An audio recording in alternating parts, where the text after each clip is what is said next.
Bible Geography 2, and this is lesson number 5 tonight. And we're going to be in our Holman Bible Atlas beginning at around page 136 and in our notes.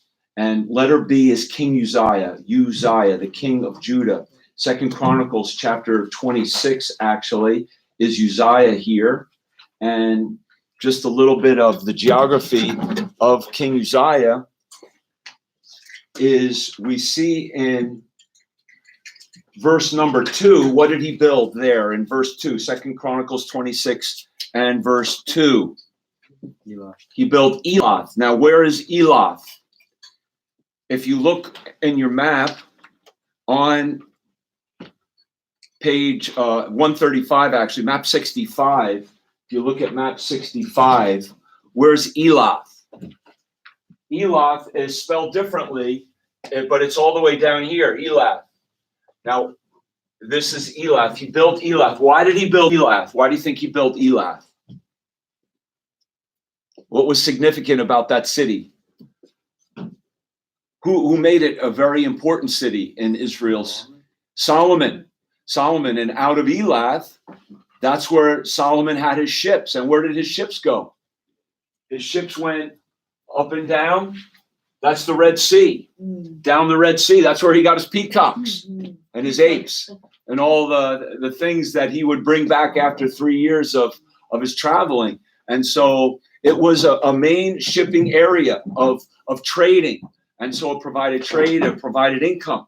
So Uzziah built that to, again, bolster trade and bring income and also be able to, and even today, we hear this all the time of trading between nation to nation. Constantly we're hearing about bad trade deals and importing as well as exporting. We have to export our goods and that kind of thing. So it was a way to export goods and import and trade.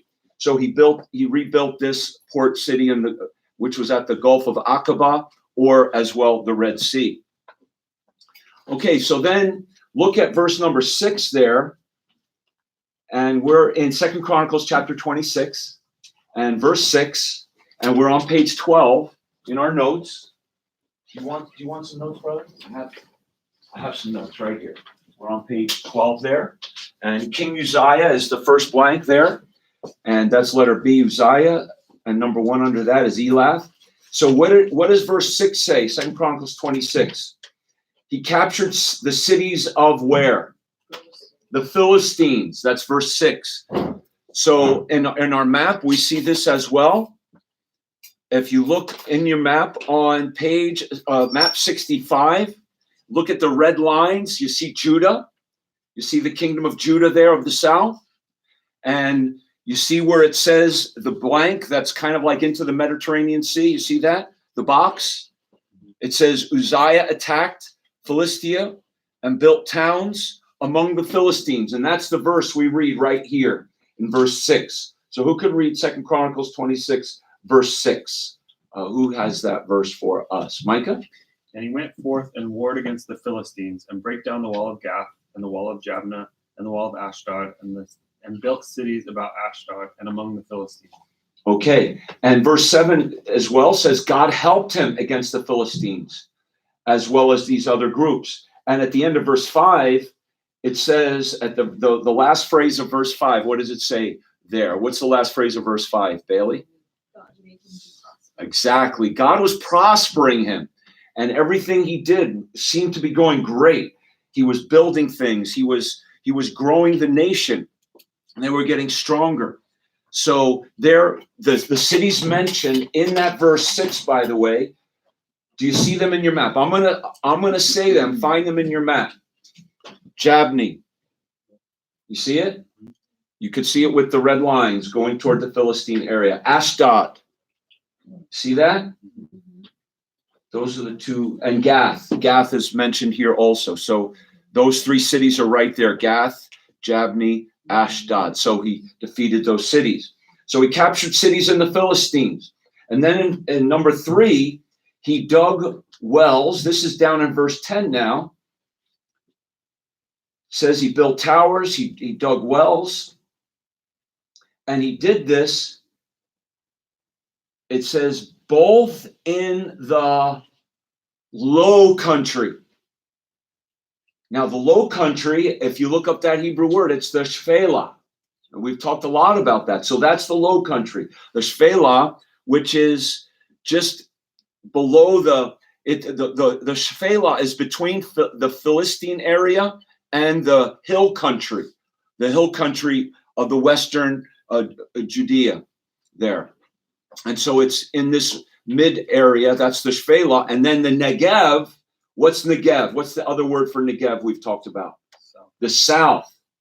Okay, so it says here the low country and in the plains. And so that's why, again, these lines going down into Beersheba, which is this area, maybe a little southern of the Shephelah, but then the south, the Negev, and down. So he was strengthening his kingdom. So that's number 3. He dug wells, built towers in the desert, the Negev, and low country. That's the blank, low country, which is Shephelah. Now, in the midst of all this, verse 11 as well said he had a host of fighting men. And so he made his army stronger. So he was stronger economically. His borders were strong. His army was strong. And when he was strong, verse 16 says what?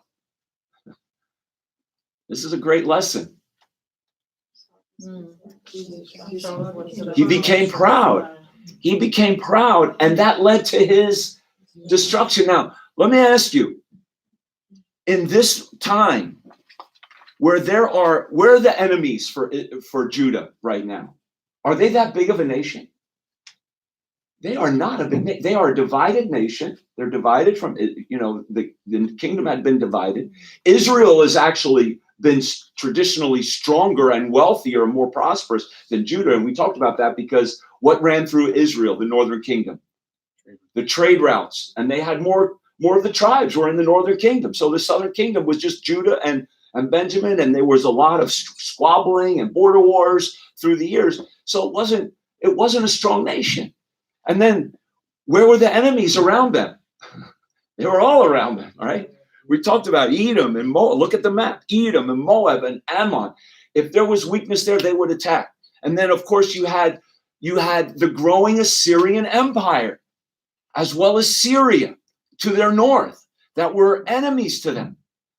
So I asked, as I put the geography together, this is where I'm trying to bring the geography into the application. What did he have to be proud about, really? See, when you really look at and investigate the geography, sure, things were going well inside his own nation. He was doing well, but that should have made him more humble to trust God, not proud to think, oh, we're doing great. We don't need God now. But this is exactly the way we are when things go well. We think, oh, I'm doing great and I don't need God now. Thanks a lot, God. You got me here. Step aside. But yet there's still enemies all around us, and we are weak. We're always weak. And we're strongest when we realize our weakness, trusting his strength. But you see, that's where when we are weak, then we are strong. And we see that lesson even here, because when he felt strong, he became what? Weak. And then he became proud, and then he took on himself the work of a priest, and he was rebuked by the priest there as you read the whole story. And because of his sin of doing the work of a priest in his pride, what happened to him? In verse number 21.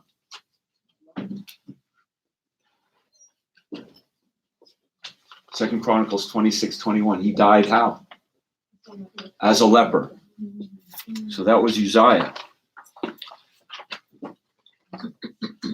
Okay, so that's a little bit about Uzziah. Let's move on. So we see in the midst of this, the renewed Assyrian expansion. While Uzziah is puffed up in pride, Assyria is getting stronger as well. So here we read about, and we're on, we're over on page 134. And so this letter A is that name you see under the renewed Assyrian expansion. And whose name goes under that in letter A, that blank? Tiglath-Pileser the third. And he's also called Pul, P-U-L, in the scripture. Now here we want to go to 2 Kings. You can keep your finger in 2 Chronicles. We're going to go back and forth between 2 Chronicles 28 or so and also 2 Kings and 15. And so we see Tiglath-Pileser mentioned in 2 Kings 15:19. And who has that verse for us? Who has 2 Kings 15:19? Frida? And Pul, the king of Assyria, came against the land, and Menahem gave Pul 1,000 talents of silver, that his hand might be with him to confirm the kingdom in his hand. Okay, so in other words, Menahem, now he's the king of Israel, the north. And in order to keep Assyria from attacking them, and also to protect Israel against the attack of some of these other enemies around them, like Edom, Moab, and especially Syria, he became a vassal state to Assyria. He paid them off for protection. And so that was in weakness. So that's what he does to Tiglath-Pileser. And that's kind of how they operated. You give us that tax revenue, and we won't kill you. So 2 Kings 15:19, and now we're up to a map number 66.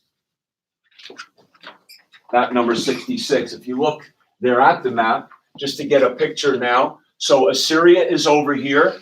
We're familiar with Nineveh. That's the city, of course, where Jonah went. And so now they are exercising great authority and power into the northern kingdom of Israel. So now see what's going to happen here, because Tiglath-Pileser is paid off by one king, Menahem, but then Menahem dies and his son takes over, verse 22, Pekahiah,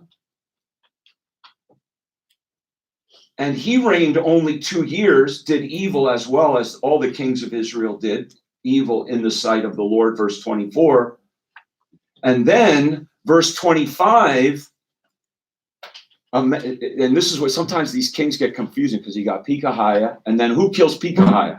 Verse number 25. Pekah killed Pekahiah. Okay. Now keep that straight in your mind. That'll be definitely a question on your test. No, it won't. I'm just kidding.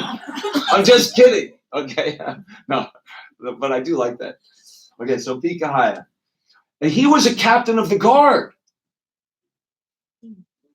And he smote him in the palace and killed him, and he became the king. So now here's the palace intrigue.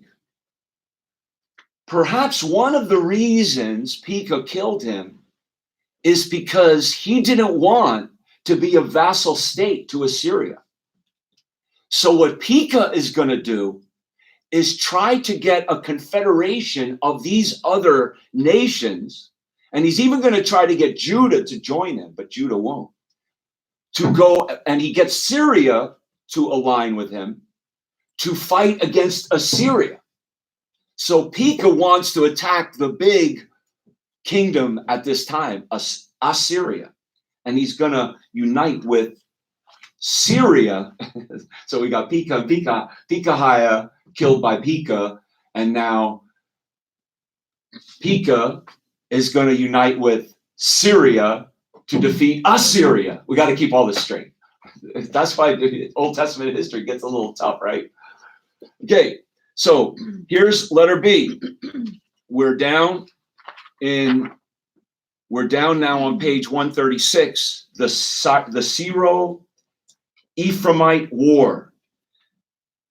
And Syro is Syria. So in your blank, in the parentheses, Syria, that's Syria and Israel. Syria and Israel are going to unite to attain strength in a dangerous world. And now they are going to come to Judah, the king of Judah, and try to get him to unite with them. This is in one of the most famous prophetic passages of the Bible, this meeting. Isaiah chapter 7. So let's go there. Isaiah chapter 7. And we could see this as well in our map.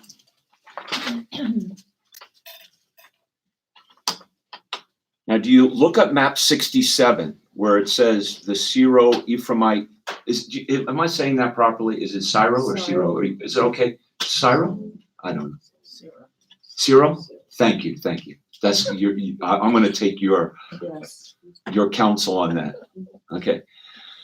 So look, do you see Jerusalem? Do you see Jerusalem on the map? And it has a little red, looks like there's a little war going on there. And look at the box above that. Isaiah urges Ahaz to remain steadfast. That's Isaiah chapter 7. So again, understanding the geography, hopefully this passage can make more sense to us of what's going on. So I'd like for us to read it. Are we all there? Can we read it quickly if we go boom, boom, boom like that? Okay. So let's begin Isaiah chapter 7 and verse 1. I'll start, and then we'll go over here to Frida, and we'll go like that, and then we'll come to this side. Okay. Since we have a separation tonight between the right and the left. And no one actually wanted to sit on that side, but we love you on the left. Okay. All right. Okay. All right, here we go. And it came to pass in the days of Ahaz, the son of Jotham, the son of Uzziah, king of Judah. So Ahaz is the king of Judah, and Rezin, the king of Syria, and Pekah, the son of Remaliah, king of Israel, went up toward Jerusalem to war against it, but could not prevail against it. And it was told the house of David, saying, Syria is confederate with Ephraim, and his heart was moved, and the heart of his people, as the trees of the wood are moved with the wind. Then said the Lord unto Isaiah, Go forth now, meet Ahaz, thou and Shear-Jashub thy son, at the end of the conduit of the upper pool, in the highway of the fuller's field. And say unto him, Take heed and be quiet. Fear not, neither be faint-hearted, for the two tails of these smoking firebrands, for the fierce anger of Rezin with Syria, and of the son of Remaliah. Because Syria, Ephraim, and the son of Remaliah have plotted evil against you, saying, Let us go up against Judah and vex it, and let us make a breach therein for us, and set a king in the midst of it, even the son of Judah. Thus saith the Lord, it shall not stand, neither shall it come to pass. For the head of Syria is Damascus, and the head of Damascus is Rezin, and within 5 years shall Ephraim be broken, that it be not a people. And the head of Ephraim is Samaria, and the head of Samaria is Remaliah's son. If you will not believe, surely you shall not be established. Okay, keep, yes, read verse 10, and then Caleb, verse 11. Moreover, the Lord spake again unto Ahaz, saying, Ask thee a sign of the Lord thy God. Ask it either in depth or in the height above. But Ahaz said, I will not ask, neither will I tempt the Lord. Okay, so we could stop right there. And so a key verse here is verse 6. They were going up against Judah, this confederation of Israel. So here we have a confederation of Syria and Damascus here and Israel, and they're going against Jerusalem. And what do they want to do? They want to defeat Ahaz.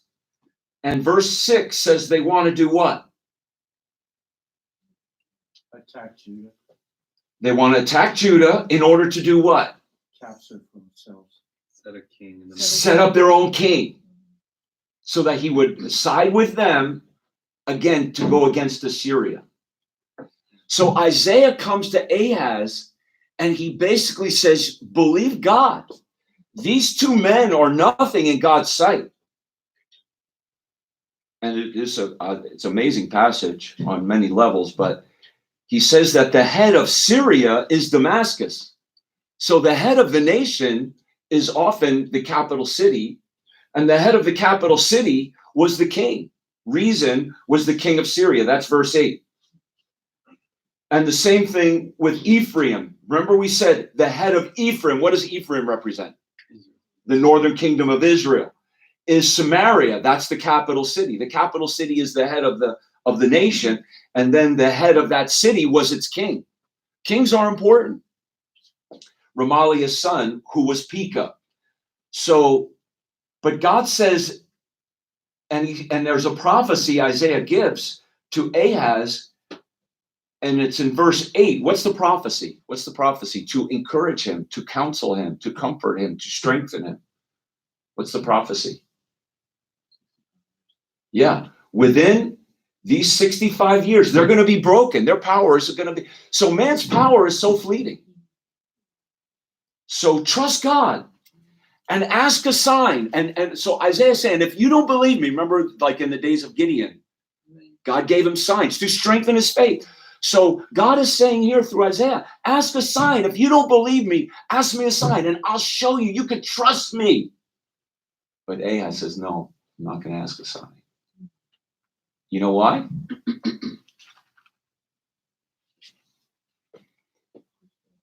Because he had it in his mind who he was going to trust.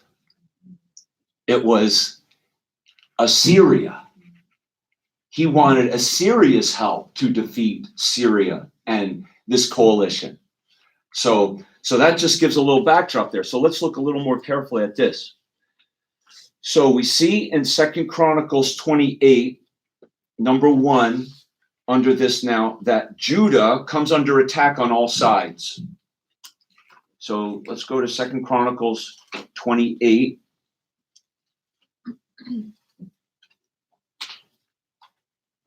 And also map 67, that Judah is going to come under attack on all sides. And we see that by these red lines.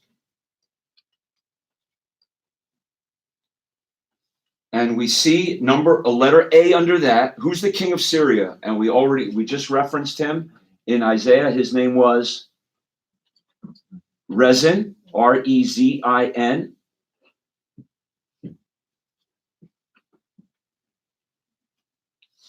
Okay, so now this is a parallel passage to the Isaiah 7 passage we just read. So look at 2 Chronicles 28, and I'll read some of these verses here in verse 5. I'll begin in verse 5. This is about King Ahaz. Wherefore the Lord his God delivered him into the hand of the king of Syria. And they smote him and carried away a great multitude of them captives and brought them to Damascus. And he was also delivered into the hand of the king of Israel.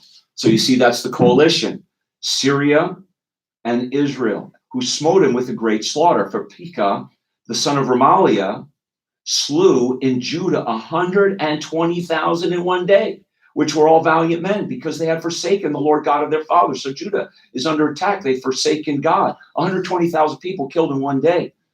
And Zikri, a mighty man of Ephraim, slew Maasai, the king's son, and Azrikam, the governor of the house, and Elkanah, that was next to the king. So in other words, 120,000 killed in one day, his son dead, the governor dead, a man next to the king dead, people are dying all around him.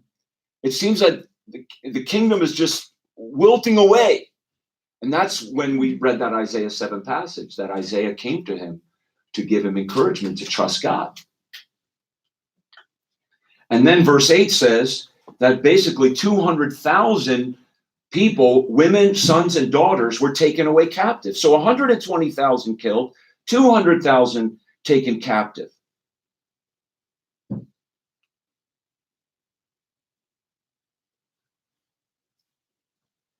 But look at verse 16. And in the midst of this, like I said from the Isaiah 7, this is when Isaiah 7 happens. Isaiah comes to him and he says, these men are going to be broken. Trust me. Ask a sign. I will show my power. God wanted to show his power to Ahaz and to the nation, this little nation of Judah, in the midst of these turbulent wars all around.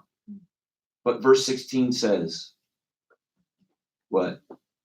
At that time, did King Ahaz send unto the kings of Assyria to help him. So rather than trust God, he wants to trust in Assyria.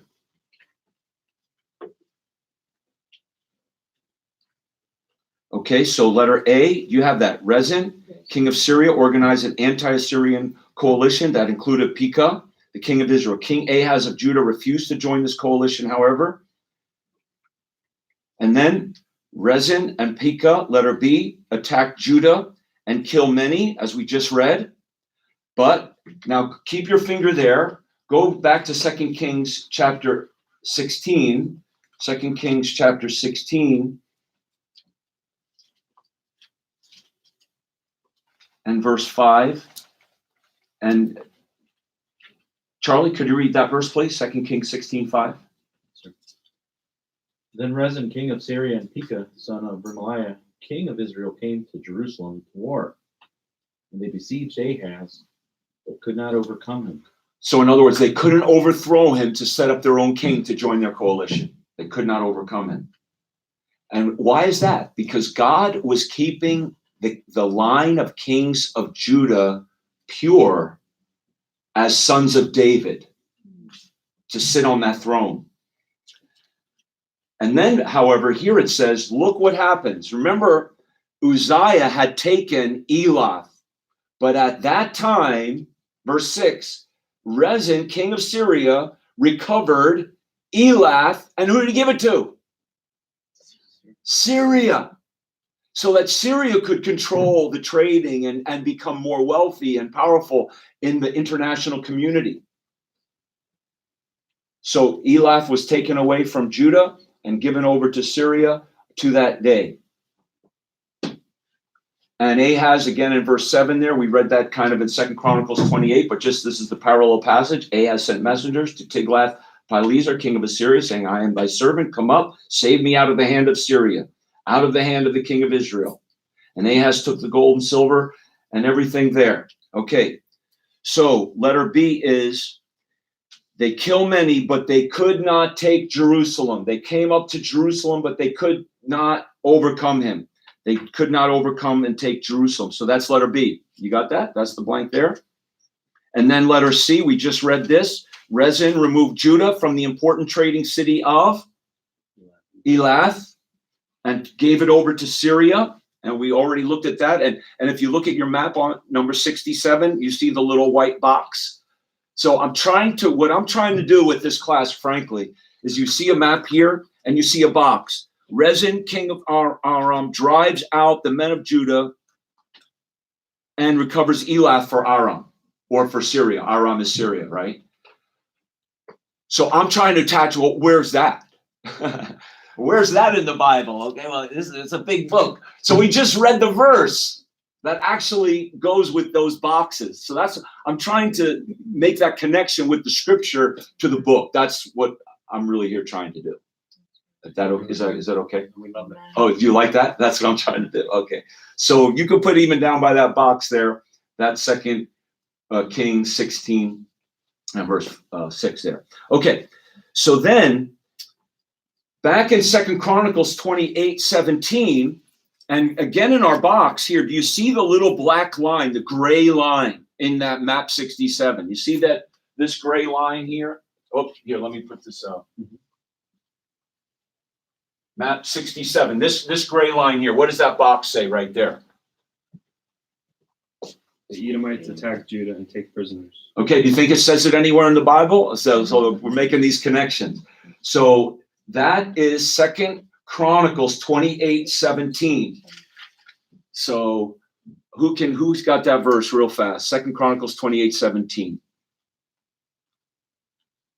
Okay, Karen? For again, the Edomites had come and smitten Judah and carried away captives. Okay. So Ahaz is desperate.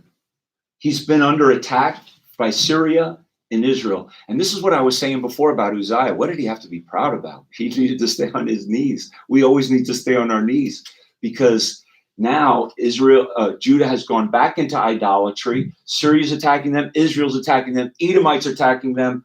And guess who attacks them next? So Edomites is letter D. You there? Okay. And then turn to page 13.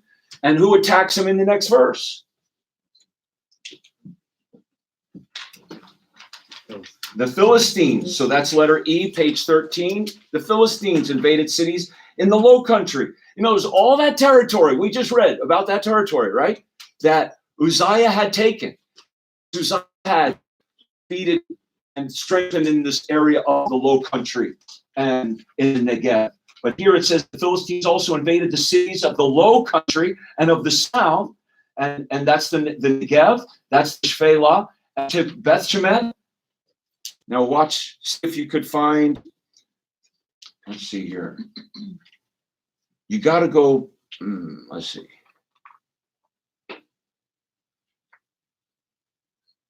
Okay, so anyway, on this map where it says the Edomites, that's with the dark line. You see that on map 67? And then the Philistines are the orange lines. And you see the blank, the box associated with that.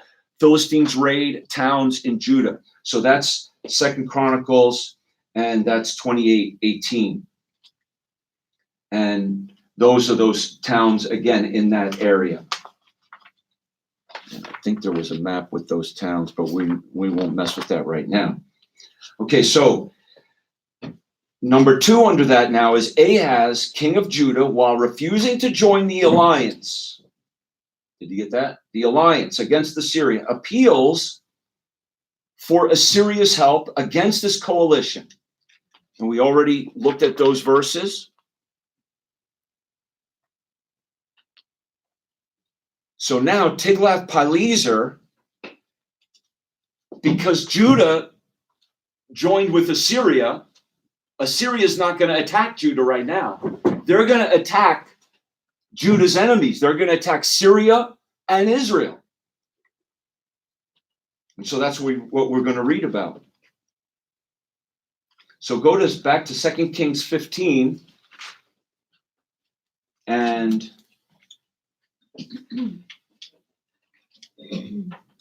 I'm sorry, go to 2 Kings 16. So verse 8 says, Ahaz takes the silver and gold and pays off the king of Assyria with it. The king of Assyria listens to him in verse 9, 2 Kings 16 and 9. And then he goes and he takes what in verse 9? Damascus. So now I'm skipping ahead. Let me make sure we get these blanks. Number 2. You got the blanks for number 2? No, you don't. Do you? He refused to join the alliance. He appeals for Assyria's help. Okay, letter A under that. Assyrian armies overtook key cities of northern Israel and carried them captives. Okay, you know what? I skipped this. We should have gone back here. Go to 2 Kings 15:29. Let's look at that verse and look at your maps. 68. Look at number 68. Who can read that verse right there? And watch this. Watch these cities up here in your map. Ijon, Abel Maacah, Kadesh, Hazor. Okay, who's got that verse? 2 Kings 15.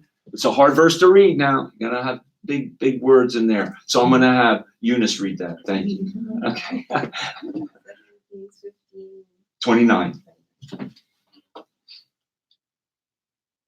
In the days of Pekah, king of Israel, came Tiglath-Pileser, king of Assyria, and took Ijon and Abel-Maacah, and Janoah and Kadesh and Hazor and Gilead and Galilee, all the land of Naphtali, and carried them captive to Assyria. Okay. So that's a lot of geography there. That's the stuff we skip over. So that's why we're in this class. So do you see these cities? You mentioned Ijon. I eyeball that on map 68. Abel-Maacah, Kadesh. I don't think Janoah is there, but Kadesh is there. Hazor. Gilead. Where's Gilead? Gilead is on the east side of the Jordan River. That's where, what great prophet was from Gilead? Elijah. Elijah was from Gilead. Then it says, and all the land of Naphtali. He was His tribe was in the north also. I don't think Naphtali's listed here, but you could also go back to the map of where the tribes were divided. 39. And Galilee. Did you see Galilee? We kind of know where Galilee is. Galilee is that up in the region of the Sea of Galilee, although again, it's not referenced on that map, but we know basically where Galilee. He carried them captive to Assyria. So the Assyrian armies, paid off by Ahaz, come and take captive those areas. And then in 2 Kings 16:19, here's letter B now. What does he take? The crown jewel of Syria, which is 2 Kings 16, verse 9. Ruth, what is that? Where did he take? Damascus. Damascus. We read about it in the news still today, don't we? So here we are in ancient Bible times. So he takes the capital of Syria. And then who does he kill? He killed Rezin, the king of Syria. And so from Ahaz's standpoint, do you think he's glad that he trusted Assyria, or do you think he made a mistake? From Ahaz's standpoint, from the material, from the outward immediate success he's having, he's probably thinking, I picked the right team. I picked the right team to support. In other words, I didn't join the coalition of Israel and Syria to fight Assyria. I joined up with Assyria, and then Assyria has now defeated my enemies. So he's thinking, hey, things are going great.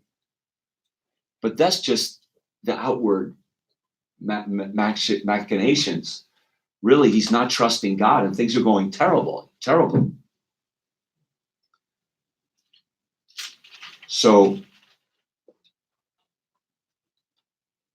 look what happens. Ahaz goes to Damascus, which had just been defeated by the Assyrians, and he meets the king of Syria. What does he see there in Damascus? He sees an altar in Syria. And he's so impressed with that altar, he said, take down the dimensions of this altar. We're going to build one just like this back in Jerusalem. And that's what they do. They built an altar according to those dimensions.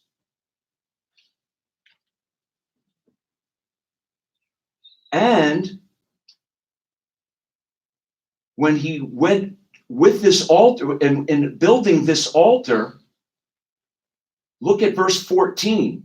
He brought also the brass altar, which was before the Lord, from the forefront of the house, from between the altar and the house of the Lord, and put it on the north side of the altar. This was the brass altar that was meant to do what? To offer the animal sacrifices. This is the one that God had ordained to offer the sacrifices upon. What does he do? He moves it and he changes the purpose of it. That's what people do with the cross. They move it over to the side and they put something else as more prominent. It's such a picture of minimizing the gospel, replacing the gospel with man's wisdom. And that's what he does. And then in verse 15, it says, King Ahaz commanded Urijah the priest upon the great altar burn the morning and burnt offering. So now the great altar was the one from Syria and not the one that God had told him to build. Isn't that something? And there's a lot of spiritual applications here, I believe, to the cross, to the gospel, minimizing it, changing it, moving it to the side, and replacing it with other ways of salvation. And so that's what he does with God's altar, and he replaces. And then at the end of verse 15, what does he say? I'm going to use this brass altar that was meant for sacrifice. I'm going to use it for my purpose. That I think is my own purpose. What's his purpose? How is he going to use that altar? No, specifically, it says it there. I'm looking for, what does it say right at the end of verse 15?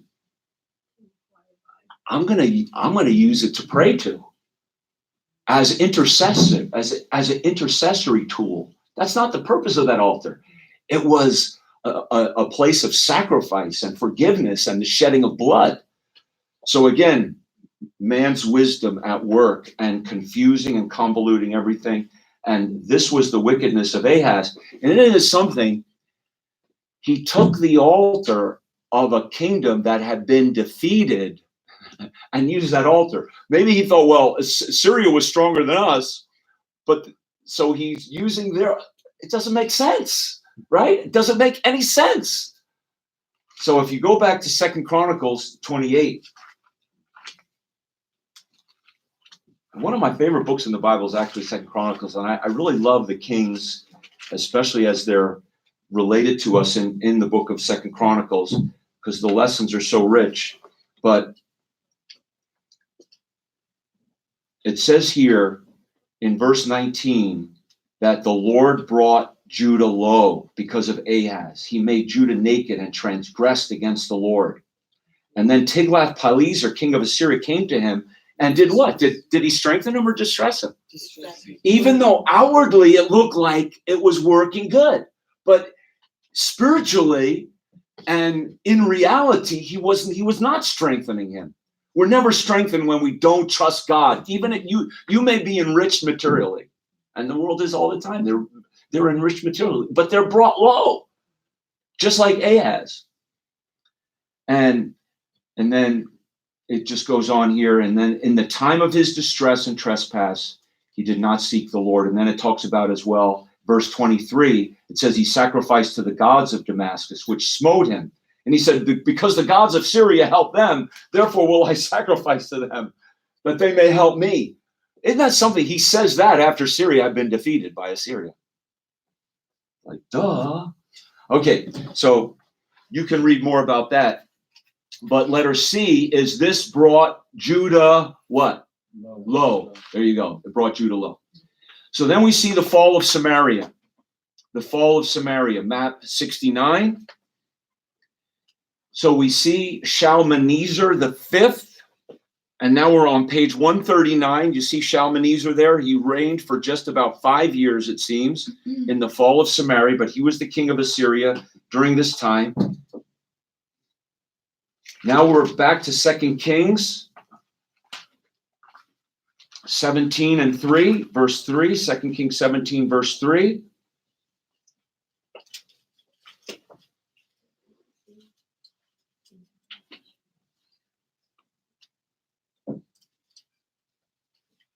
And he besieged Israel, verse 5, for how many years? 3 years. So that's the blank there. Shalmaneser besieged Samaria. That's 2 Kings 17, verse 5. He besieged Samaria for 3 years. And then he took it and he carried them away captive. So again, look at your map on page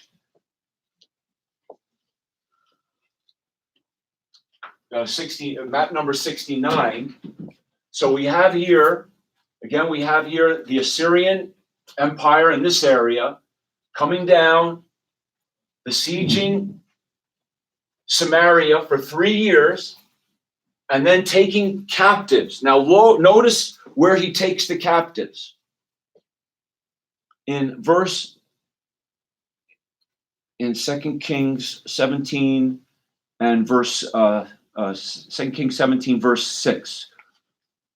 Okay, I'll read that. It says, in the 9th year of Hoshea, king of Assyria, took Samaria and carried Israel away into Assyria, placed them in Halah and in Habor.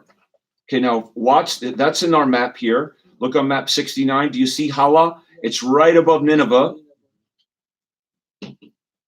And Habor, I don't see that. Do you see that?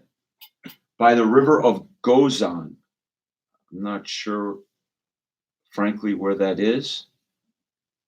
Oh, Gozan. Yeah, that's before there. That's before.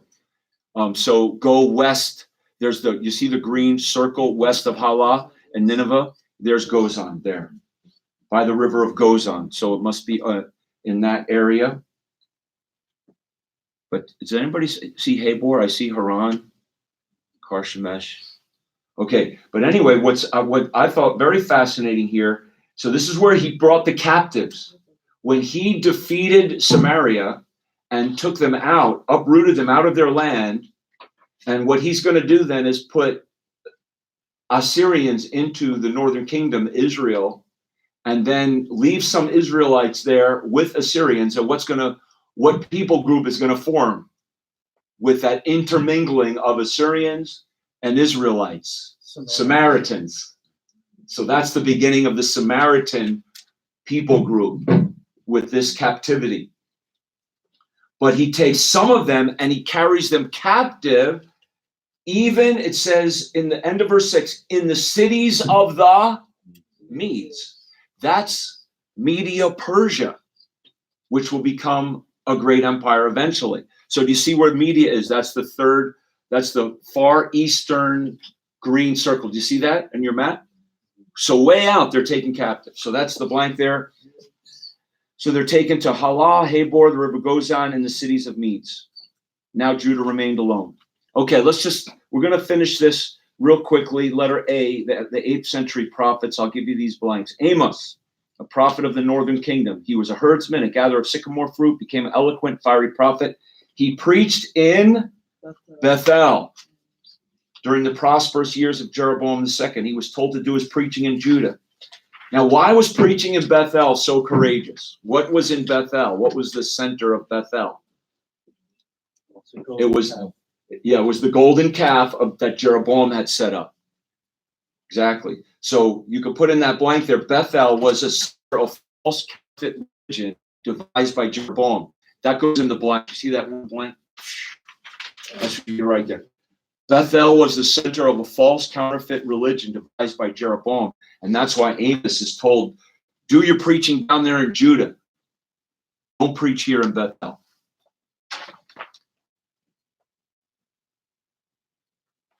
Okay, letter B, Hosea, a prophet to the northern kingdom also. He refers to Jacob seeking God in Bethel.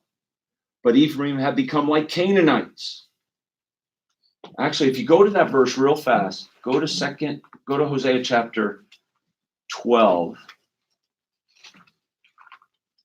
Now, Hosea was a prophet to the northern kingdom, Ephraim.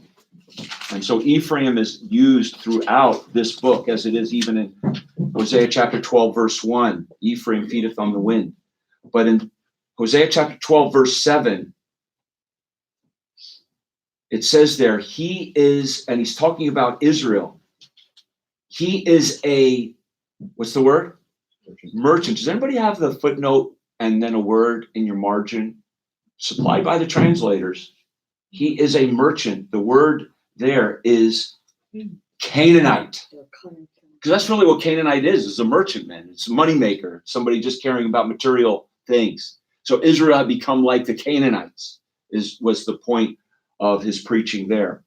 No longer seeking God like Jacob in Bethel, but now Bethel had been turned into a place of idolatry, a place of just money making and merchandising. Okay, letter C is Micah, a prophet from Judah, Moresheth, and the Shephelah. Now, see if you could find Moresheth on map 71. And there's actually a white box there. It says Micah condemns the corrupt leaders in Jerusalem. Do you see Moresheth? So that's where Micah was from. And it says that in the book of Micah, I think the first verse. And he foresaw the destruction of Samaria, and he was the first prophet to predict the destruction of Jerusalem in Micah 3:12. The first prophet, and that's in our book, by the way. That's on page 141. If you might want to underline that. And you do this is going to be on the test. Who was the first prophet who predicted the fall of Jerusalem? Not Isaiah, but Micah. So that's in our book. He was the first prophet to predict the destruction of Jerusalem, right in the middle of page 141. And then letter D, a prophet to Judah who lived through the siege of Assyria upon Jerusalem. It is possible that Isaiah and Uzziah were cousins. This could explain why he lamented the death of Uzziah and also how he became a confidant of Kings Ahaz and Hezekiah. And so Again, just remember that too, where Ahaz became confederate with Assyria. But remember, Assyria is going to basically destroy all of Judah and try to overtake Jerusalem as well during the days of Hezekiah. Remember what happened there? God sent his angel, and 185,000 of the Assyrian army was killed by the angel of the Lord. God protected them during the days of Hezekiah. So, when you make confederate with the world, I think here's a lesson. When you make confederate with the world, they can seem very friendly and they can help you through tough times, but they will backstab you when it benefits them.